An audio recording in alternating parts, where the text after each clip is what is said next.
주의 이름으로 축복합니다. 천국 갑시다. 천국에서 만납시다. 어렸을 때 그림자 놀이 많이 해봤죠. 그림자. 우리 웅기도 보니까 뒤돌아보니까 이상한 게 있어요. 그걸 손으로 잡으려고 그래 내가 아무리 잡아봐라 잡힌가. 지 그림자를 보고 이제 이상하게 생겼거든. 그거 막 잡으려고 그러더라고. 그림자에 비치는 모습은 어떻게 하면 남보다 좀 더 크게 보여볼까?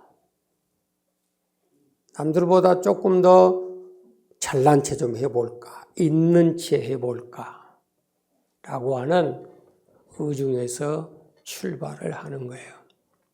세상살이는 우리가 언제 가장 기분이 상하냐면 여러분 자존심 건들 때가 제일 마음이 상해. 그때는 기분이 팍 상해버린 거예요. 다른 거 건들면 그래도 조금 넘어갈 만한데 자존심 문제는 아주 그게 심각한 문제입니다. 예수님께서 말씀을 전하는데 세베대의 어머니가 자기 아들 둘을 예수님께 맡기는 장면이 나와요.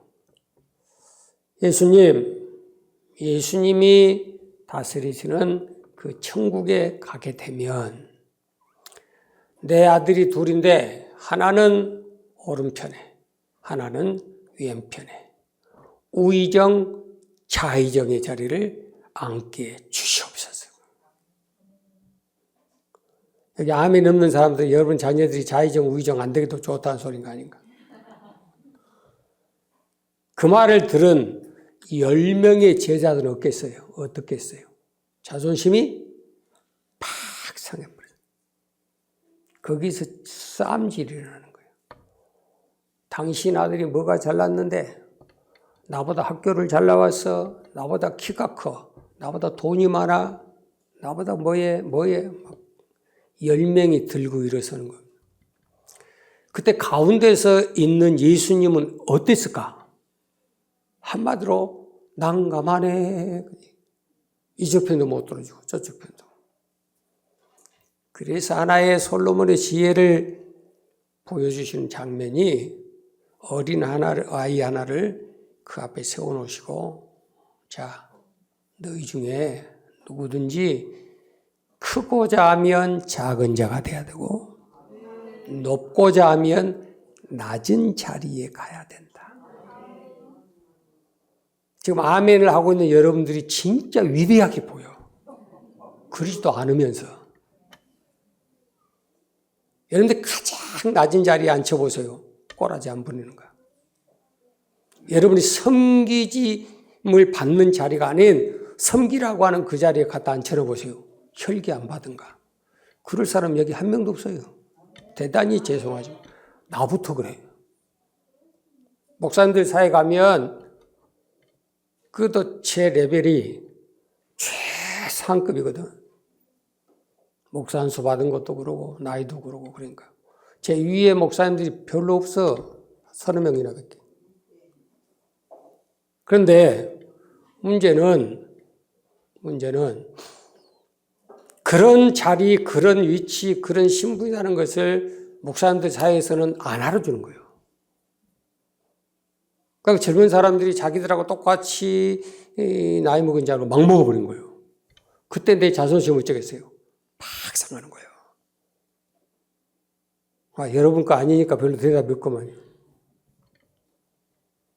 그래서 주시는 말씀의 원리가 뭐냐면 진짜 네가 하나님의 나라를 다스리고 그곳에서 통치하는 자가 되고 싶거든 섬기는 자리에 가고 낮은 자리에 가되 어린 아이 같이 하나님 나라를 받들지 아니하면 결단코 들어갈 수 없느니라. 오늘 예수님께서 마태복음 21장에 보면 예루살렘에서 감람산으로 올라가셔서 제자들 2명을 불러가지고 야, 예루살렘 성에 들어가 보면 나귀가 묶여 있을 것이고 그 나귀 새끼가 그 옆에 묶여 있을 거야. 그러면 그 나귀를 풀어와라. 누가 뭐 하려고 그걸 푸느냐 묻거든 죽게 해서 쓰시겠다 하라. 그 말만 하고 보냈어요. 가서 보니까 예수님 말씀하신 대로 나귀하고 그 새끼가 같이 묶여 있는 거예요. 그 두 마리를 풀어서 데리고 왔어요.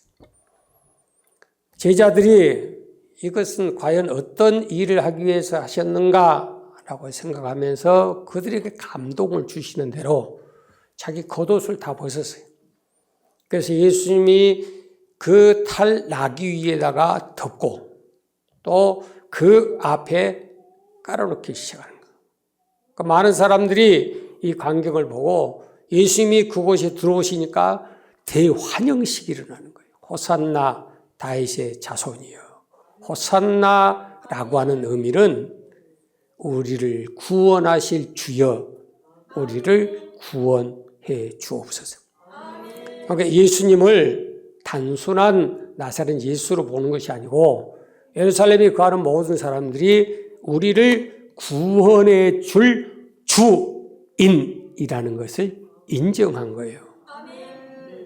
그래서 자기의 옷을 다 벗어 던지고 예수님이 가는 그 나귀 밑에다 깔고 종려나무 가지를 꺾어서 그 위에 깔고 그것을 흔들면서 그 많은 군중들이 호산나 호산나 그렇게 외치는 거예요. 근데 여기서 우리가 한 가지 명심하십시다.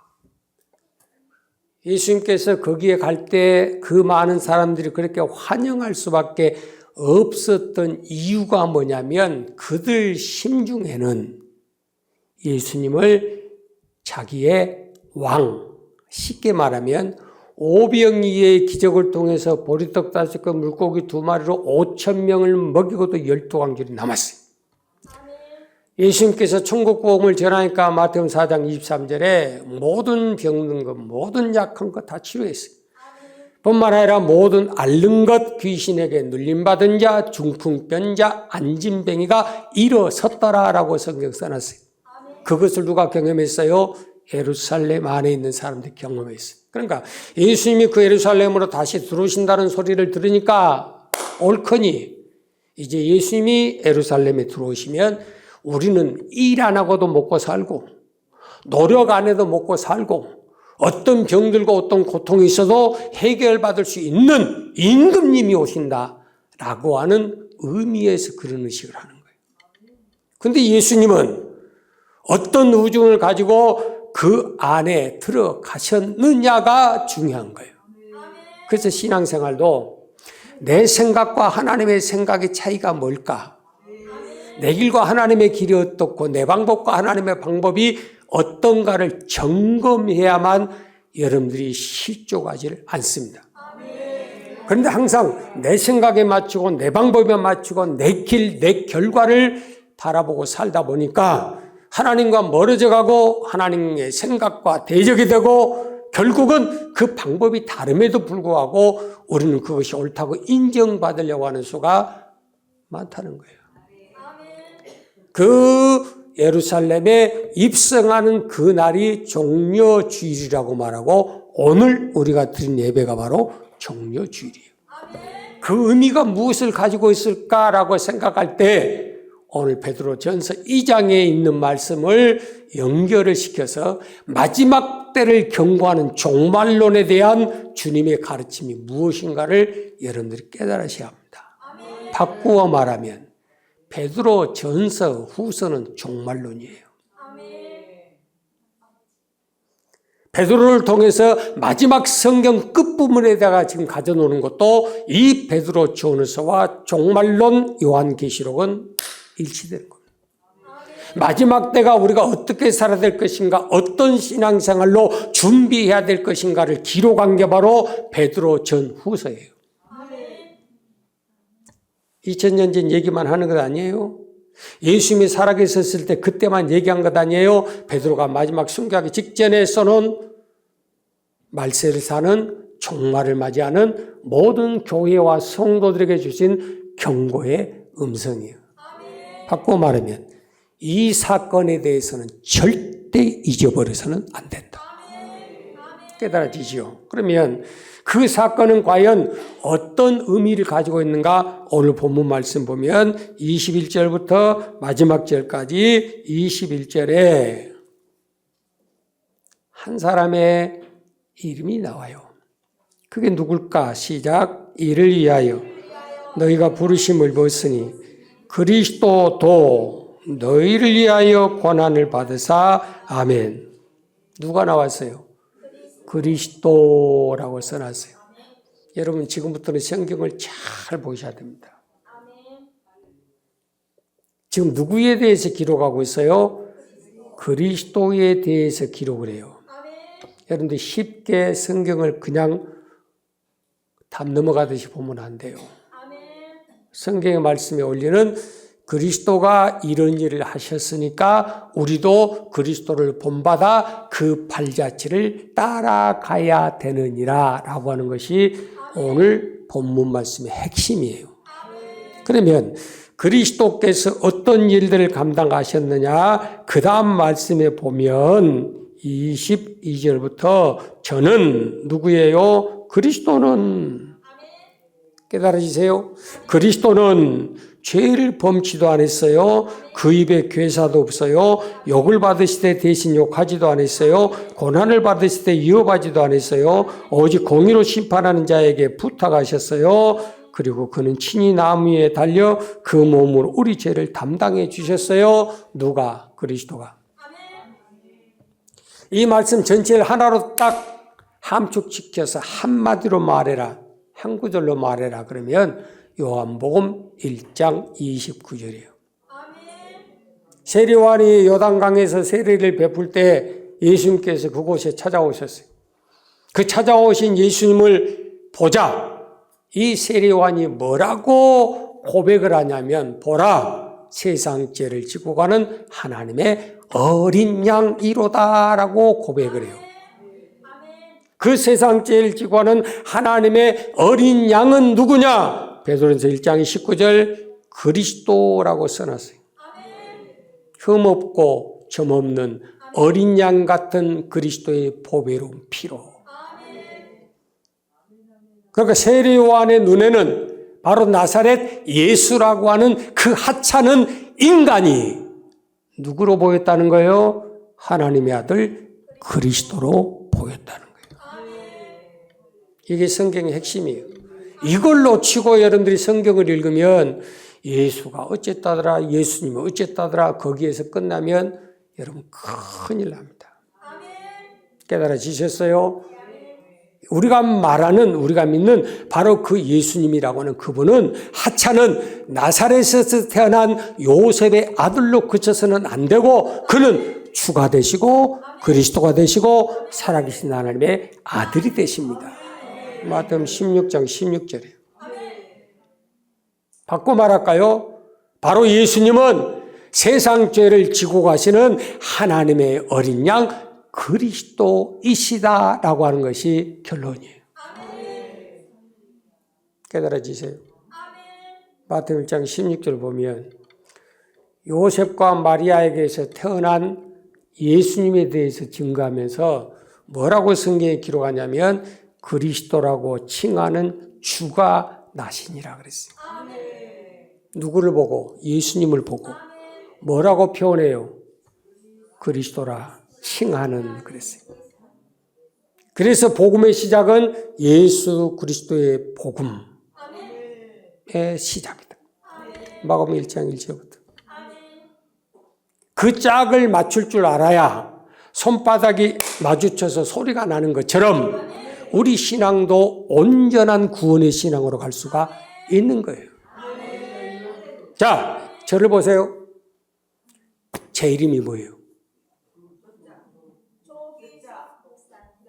내 이름이 뭐냐고? 내가 누구요? 이제 헷갈리기 시작해. 그러니까 지금 방금 대답하신 분이 조규석 목사님, 그건 틀린 소리요. 내 이름이 뭐예요? 조규석. 내가 누구예요? 목사예요. 그걸 합쳐보니까 조규석 목사가 되는 거예요. 그러니까 여러분들이 저를 볼 때는 조기석으로 보지 않고 조기석 목사로 보는 거예요. 예수님은 이름이에요. 그리스도는 직분이에요. 예수 그리스도가 하나님의 아들로 하나가 될 때 그때서 구원이 이루어져요. 좀 신중하게 들어야 됩니다. 우리가 교회를 건덕걸로 다니고 예수를 건덕걸로 믿고 지기분대로 따라서 믿는 이유가 어디가 있어요? 예수를 한낱 사람의 아들로 믿고 지가 필요한 것에 따라서 요구하러 다니는 거예요. 여러분 그게 아니에요. 그걸 또 참 가슴 아픈 일이, 여러분 예수를 믿는 것은, 우리가 하나님을 믿는 것은 신앙생활하고 예배생활을 해야 되는 것은 제발 명심하고 들으세요. 여러분이 아쉬워야 돼요. 이 말을 제가 수없이 합니다. 수없이. 하나님이 아쉬워서 내가 신앙생활하지요. 그럼 네 마음대로 해요.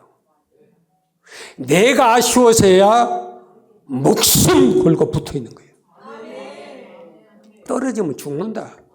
여기 아니면 죽는다. 하나님 아니면 나는 못 살아. 그런 결단이 생기는 거예요. 12회를 혈혈증으로 앓았던 여자가 12년 동안 피를 쏟아요. 2000년 전에 그런 일들은 이거는 고칠 수 없는 천벌이에요. 12년 동안 그 병을 앓고 있었던 이 여자가 어떻게 그걸 해결하겠어요? 많은 의원들에게, 많은 병원에서 많은 약을 가지고 많은 시간과 많은 돈을 투자해가면서 아무리 노력을 해도 낫지를 않아. 오히려 더 심각해지는 거예요. 예수님의 소문을 들었어요. 예수는 하나님의 아들 그리스도이신데 그분은 능력이 있다더라. 그분은 모든 병든 거 약한 거 고쳤다더라. 그래. 그러면 예수 좀 불러와.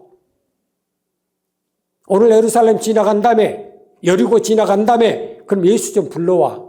나 좀 기도해 달라고 그래. 그 사람 고치겠어요? 못 고치겠어요? 그렇게 신앙생활하지 말라는 겁니다. 아셨어요? 누가 아쉬워요? 내가 아쉬운 거예요. 12년의 저주를, 12년의 질병을, 12년의 고통을, 12년의 죄의 그 모든 저주를 끊고 싶거든.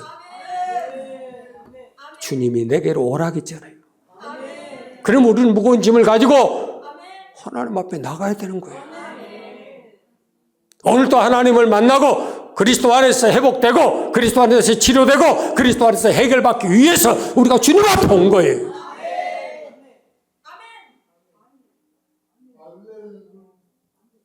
수많은 사람들이 욕하고 비방하고 주님 앞에 가는 것을 방해했어요. 몸이 12년 동안 아팠으니 얼마나 마른 뼈다귀 같이 됐겠습니까?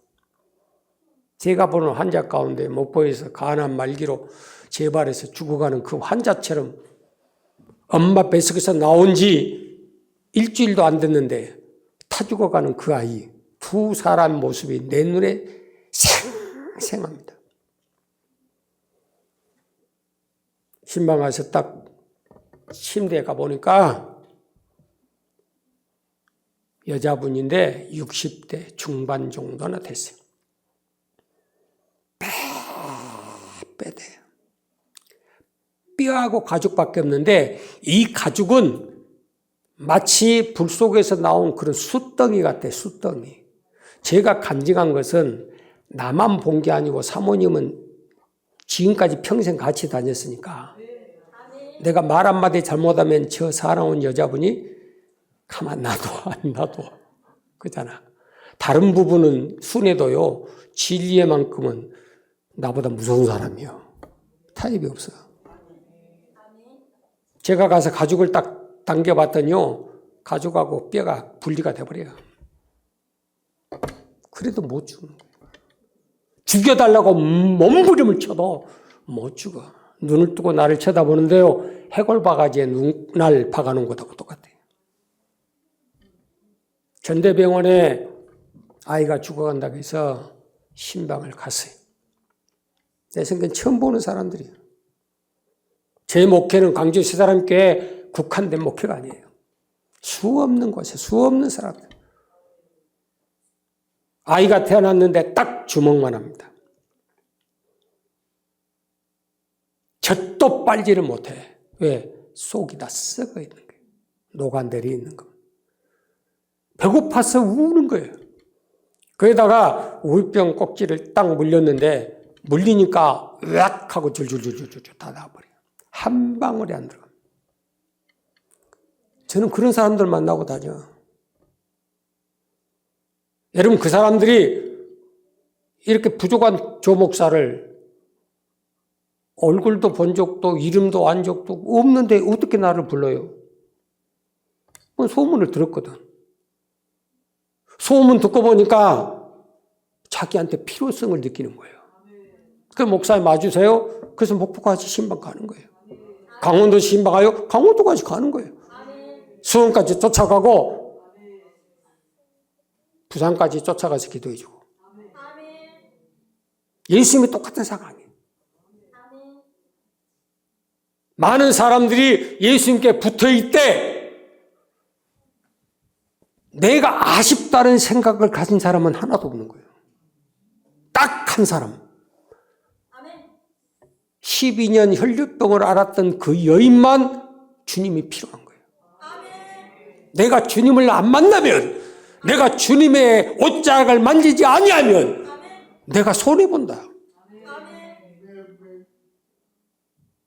그 많은 사람의 회중을 뚫고 들어가서 뒤에 가서 가만히 예수님의 옷자락을 만졌어요. 그때 주님이 발자국을 딱 멈추는 거예요. 누가 내 옷을 만졌느냐 그러잖아요. 여러분, 예수님이 입은 옷은 이처럼 양복이 아니고 두루마리로 쭉 일자로 되어 있는 거예요. 찰랑찰랑. 아니, 땅을 끌어.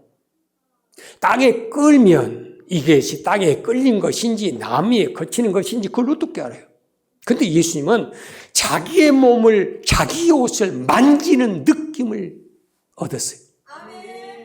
뒤돌아보면서 누가 내 옷 만졌냐 그러거든. 그러니까 거기에 찾아오는 그 수천 명의 사람들이 아니요. 사람들이 많아서 밀고 당기고 보니까 예수님이 그렇게 느껴진 거예요. 라고 하는 거. 여기서 볼까요? 예수님을 따라온 수만 명들은 이제 뭐 하고 있어요? 들러리들이란 거지. 들러리. 뭐 얻어먹을 것도 없어. 라고 하는 거. 진짜 예수님이 필요한 사람은 12년 동안 알아본 사람. 세상에서는 도저히 가능성이 없는 사람. 주님 밖에 내게 도울 자가 없다고 느껴지는 사람. 그 고백 있는 사람은 오늘 고칩니다.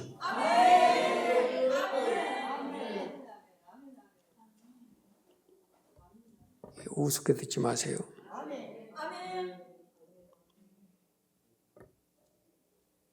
예수님 말씀하셨어요. 나를 찾는 자가 나를 만나고 나를 사랑하는 자가 나의 사랑을 입을 것입니다. 네가 나를 찾았으니 나를 만나고 네가 사랑했으니 나를 사랑하고 네가 내 옷을 만졌으니 내 병에서 치료받을지어다. 사람 말로 듣지 않고 하나님의 말씀으로 믿는 자 속에만 역사하느니라. 데살로니가전서 2장 13절에 써놨어요. 저는 그 말씀을 확실히 믿는 사람이에요. 그 믿음 속에 지금 설교하는 거예요. 그 믿음 속에 여러분들 고백하는 거예요. 안 되면 누구든지 찾아오세요. 보상해 드릴게요. 이런 말을 해도 고지를 안 들어. 하나님 하시는 그 수없는 일들을 우리가 경험하면서.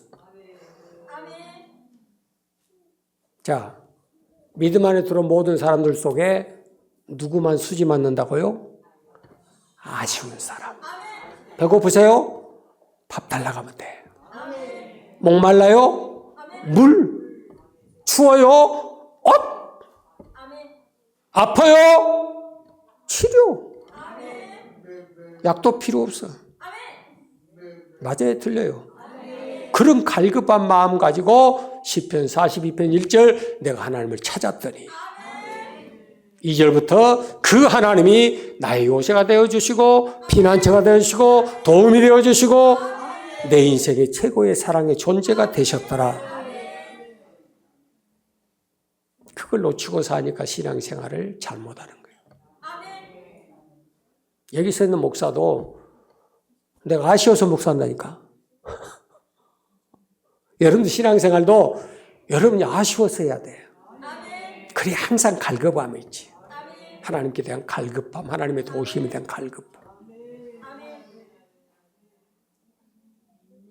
세상 죄를 지고 가는 하나님의 어린 양. 그러면 그 어린 양은 무엇과 관계가 있냐면 나의 죄와 관계가 있다는 거예요. 어린 양은 누구라고 했어요? 그리스도라고 했어요.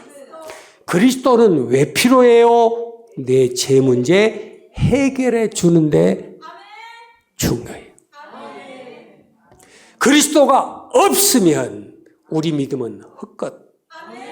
그리스도를 알지 못하면 너는 구원 얻지 못하는 저주받은 인생. 갈라디아서 1장 6절부터 8절 읽어봐요.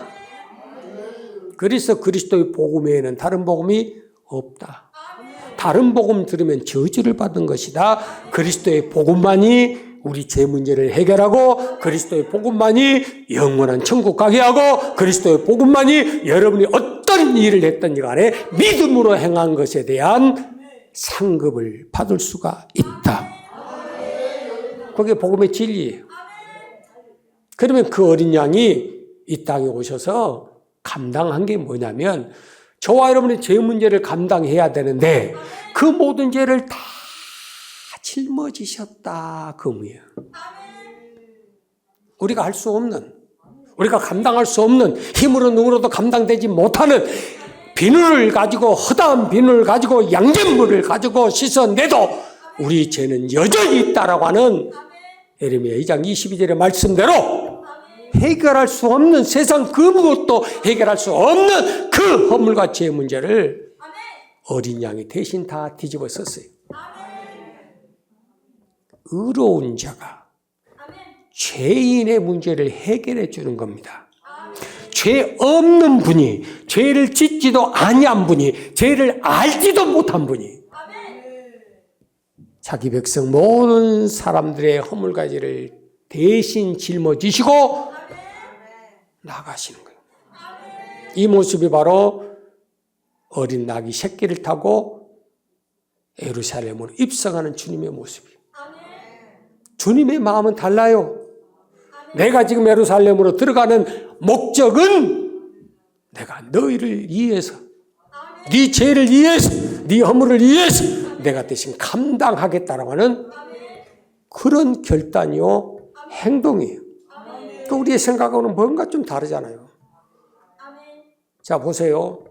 선인을 위해서, 착한 사람을 위해서, 옳은 일을 한 사람을 위해서 죽어준 사람이 어쩌다 있어요. 그렇죠? 그런데 죄를 위해서 죽어줄 사람이 누가 있느냐? 로마서 5장 6절 7절. 그런데 성경은 우리가 말씀합니다. 우리가 아직 죄인 되었을 때에 하나님께서 자기 아들 그리스도를 통해서 우리의 모든 죄를 그에게 담당시키셨나요?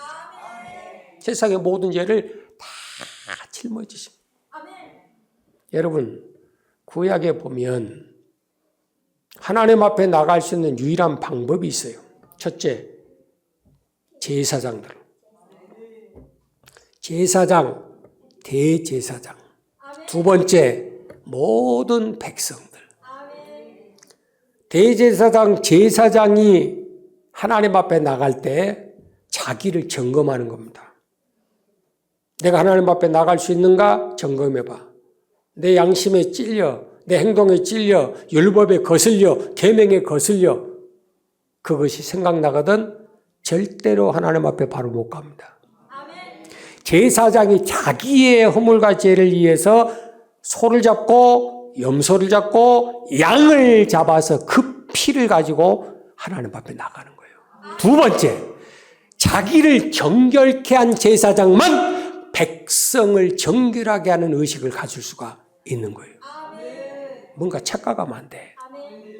목사는 아무렇게나 살아도 여러분들 그렇게 살아라고 선포한 게 아니고 목사가 먼저 하나님 앞에 그 말씀 앞에 비추고 그의 피값으로 깨끗하게 씻은 다음에 그리고 성도들이 자기 연약함을 가지고 자백하러 와요.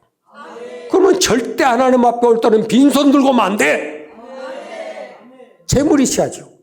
소든 양이든 염소든 비둘기든 하다못해 곡식을 빻은 밀가루든 하나님 앞에 가지고 오는 거예요.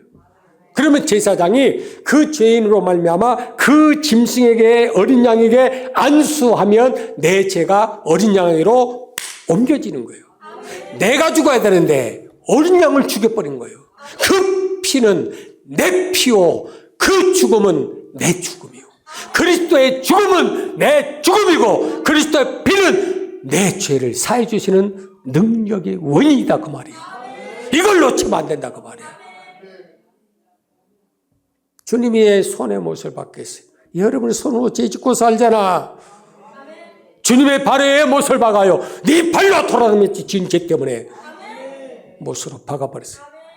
네 머릿속으로 지은 하나님보다 더 똑똑하다고 하는 그 생각들, 오만 잡념의 생각들, 그것 때문에 주님 가시 멸류관으로 머리에 쓰셨고 네 마음 중심에 악한 생각, 불의와 악독이 가득한 그 마음들 때문에 옆구리에 창 찔러버렸어요. 그 모습을 주님이 제게 보여주십니다. 규서가 내가 너 때문에 이렇게 죽었다 하더라고. 내가 그걸 깨닫고 나서부터 그때부터 주님 앞에 십자가 앞에 무릎 꿇었어요. 십자가를 바라볼 때마다 주님의 죽으심은 나 때문이구나. 주님이 고난받으심은 바로 나 때문이구나. 근데 그렇게 죄인을 위해서, 악한 자를 위해서, 불의한 자를 위해서, 하나님과 원수된 자를 위해서 그 일을 감당하시는데 그 모습을 22절 보세요. 저는 죄를 범치 아니하시고 그 입에 쾌사도 없으시며 한마디 말도 없었다고 말입니다. 그 고난을 당하고 그 고통을 당하면서 십자가의 죽음의 그 사형틀에 올라가는 그 순간에도 이사야 53장 7절에 보니까 곤욕과 고통을 당하면서도 그는 그 입을 열어서 원망도 불평도 저주도 하지 아니하셨다. 한마디도. 여러분 우리는 어쩌세요? 존심만 상해도 막 입이 벌려버리잖아요. 그죠? 막 쏟아내버리잖아요. 주님은 단 한마디도 해본 적은 없어요. 다만 어떤 모습으로 끌려갔느냐? 토살장에 끌려가는 어린 양처럼. 털 깎는 자 앞에 끌려간 잠잠한 어린 양처럼. 주님은 그렇게 감당하셨느니라고 했어요. 여러분 소도요. 토살장으로 끌려가고 팔고 끌려가고 죽이려고 끌고 가면요. 눈에서 눈물이 뚝뚝뚝뚝 떨어집니다. 자기 죽을 때를 알면 그렇게 해요. 예수님이 말할 수 없는 그 고난과 십자가의 형태를 감당해야 되고 6시간 동안 그 십자가 위에서 물과 피를 쏟아야 되는 그 고통을 지금 가지고 있어요. 자기만 아는 고통이에요. 그런 고통을 가지고 있으면서도 죄를 행하지 아니하고 그 입을 열지 아니하시고 쾌사를 행하지 아니하셨더라. 23절 욕을 받으셨어요. 네가 그리스도면 거기서 내려와 봐라. 욕을 받으시되 대신 욕하지 아니하고 고난을 받으시면서도 니들이 두고 봐라 내가 다시 부활해서 다 죽여버리겠다. 그런 말 해본 적 없어요. 여러분 우리가 참 살면서 조심해야 될 게 뭐냐면 우리가 악을 악으로 갚으려고 하는 마음 생각 자체도 하나님이 안 기뻐한다는 거. 그걸 명심하셔야 돼. 잠언 24장 17, 18절 말씀을 통해서 너가 나한테 이렇게 해서 나도 꼭 그렇게 갚아줄게.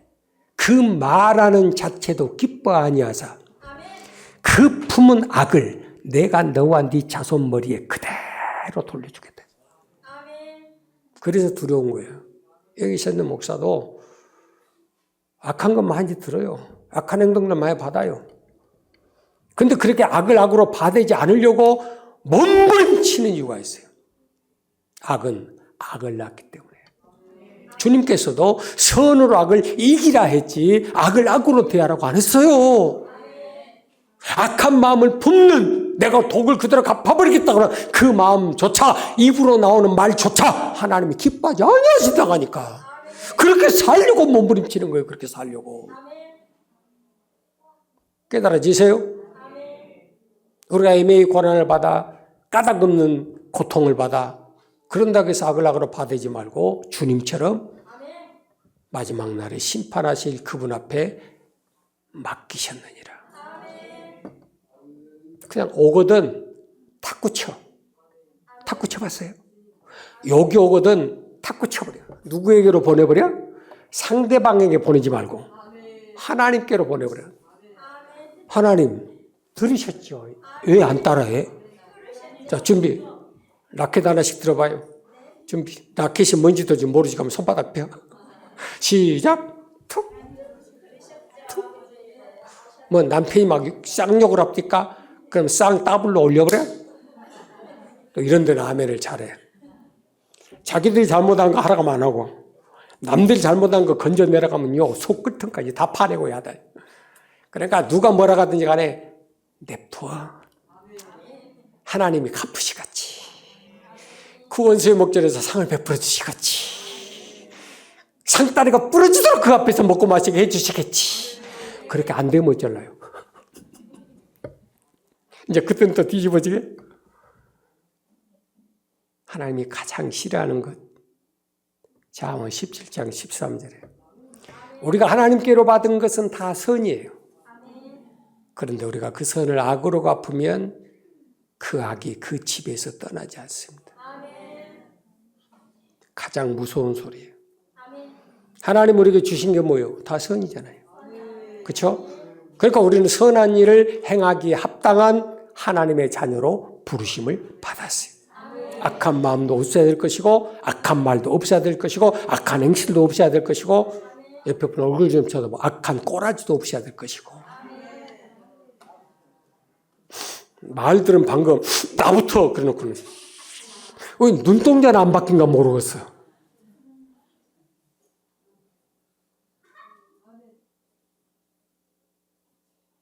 이것을 우리가 말씀해 주신 이유가 뭐예요? 시간 가니까 앞에 와서 21절 봅시다. 시작. 이를 위하여 너희가 부르심을 입었으니 그리스도도 너희를 위하여 고난을 받으사 너희에게 본을 끼쳐 그 자취를 따라오게 하려 하셨느니라. 아멘. 아멘. 하신 분들은 책임져야 돼. 여러분이 책임져야 돼. 내가 목사가 시킨 거 아니에요. 여러분이 아멘 했어요. 봐, 아멘이 50% 죽어버린 거예요. 아, 권사님 아멘 손 들었어. 그 옆에 있는 사람이 안 하고만.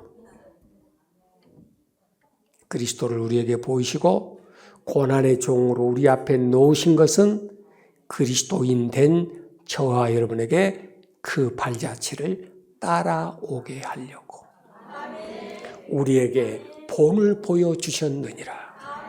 두 가지 목적. 첫째, 본을 보여준 거예요. 알았죠? 본을. 집에서 이번에도 우리 막내가 왔는데 우리 은별이가 태권도를 좀 배운가 봐. 너 몇 장까지 했냐? 4장이요. 그럼 4장 해봐. 4장을 하는데 이제 이상 그래도 폼이 잡히더라고. 근데 야 그거는 이렇게 하지. 뭐 할아버지가 뭘 안다고? 이러네. 지는 그래도 벌건 뛴디 할아버지는 다 늙어가지고 허영께 뭘 하라 그러더라고. 존심 상하더만이. 존심상. 그래서 우리 은규 앞에서 은규가 하나 둘 그러다 시범만 보였거든. 그때 은규가 가만히 쳐다보더니 에이 왜 불어? 한 살 먹은 애기가 태권도 해. 뭘 봐서? 본을 봐서. 옆에 있는 얼굴 좀 봐봐요. 당신 닮아서 그래. 여러분도 누구 닮아간지 아세요? 여기서는 목사 얼굴 닮아가려고 그래. 그렇죠? 여러분 누구 닮은지 알아? 장로님 얼굴 닮으려고 그래. 군 사람들 얼굴 좀 봐봐봐. 그 얼굴이 내 얼굴이야. 그래 안 해요? 우리는 아닌 것 같으면서도 이상하게 얼굴 바위가 되는 거예요. 닮아가는 거예요. 여러분, 우리가 닮은 것은 그리스도가 우리 삶에 보이된다. 그러므로 우리가 믿음 생활하고 신앙생활 감당할 때 어떤 고난에 어떤 어려움이 있어도 그리스도께서 그런 모습으로 감당했던 것을 본을 보이셨으면 우리도 그것을 본으로 삼고 그가 가신 발자취에 우리도 그 자취를 따라가게 하려 함이니라. 그럼 어떤 복이 있을까? 마지막 결론을 말씀드리죠. 그리스도와 함께 1000년 동안 왕노릇하게 만들어 주시리라. 그게 계시록의 핵심이에요.